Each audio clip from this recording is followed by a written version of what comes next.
All right, so wait a second. I can't show you this lawn looking this shaggy. Just one second. Hey everybody, welcome back to Real Green Lawn. Happy Memorial Day weekend to you. So on today's episode, I want to talk a little bit about my Raleigh St Augustine in my front yard and just show how well it's greening up so far and the products that I've been using on it. So to get started with it, the fertilizer that I've applied so far has been this XGN DIY 818.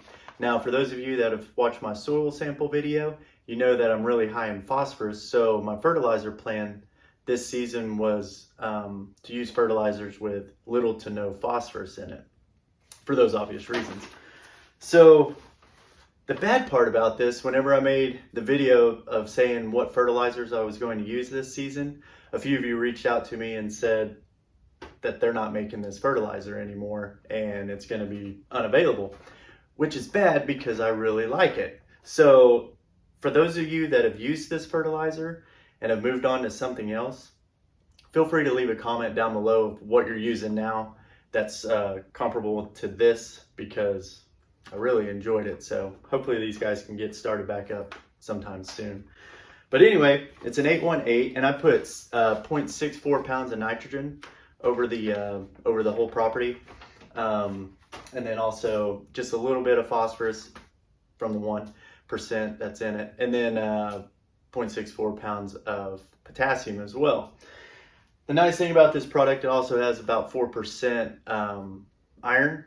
So the green really started popping once the grass started taking off.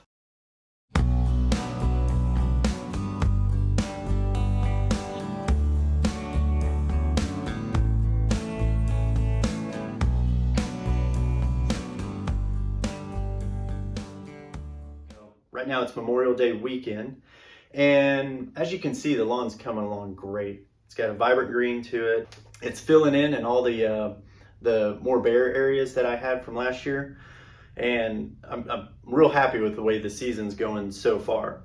I've been mowing it at 2.5 inches so far. Moving into the month of June, I'll move it up to 3 to 3.5 inches. So over here by the red oak tree, I had a really bad bare spot.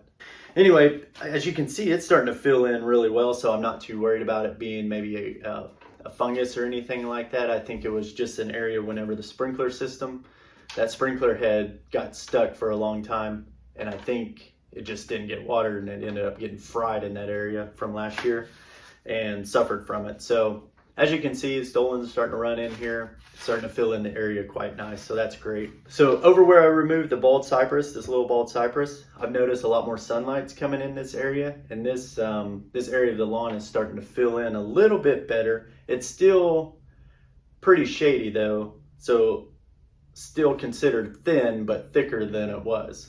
So I'm really happy with that. And then moving over to the east side of the lawn, you know, I've been trying to get this St. Augustine to run all the way to the fence here and fill in this east side. And as you can see, it's really starting to push over there, and it won't take much longer. I think this season will be the season that it actually fills in this area. So over here on the west side, you can see it's thickening up as well, where I removed the larger bald cypress tree. Finally starting to get some runners moved into that. And then over here by this wall as well, the runners are starting to get over these bare spots. So everything's coming along great. It's starting to green up real well. Now this is the 5th season that I've had this Raleigh St. Augustine in our front yard. And I tell you what, I've been very happy with it. In my opinion, it's a very labor-friendly lawn. So if you're somebody who, you know, doesn't like to mow a lot, but you like a nice lawn, I definitely recommend St. Augustine. Thank you guys so much for watching, and we'll see you next video.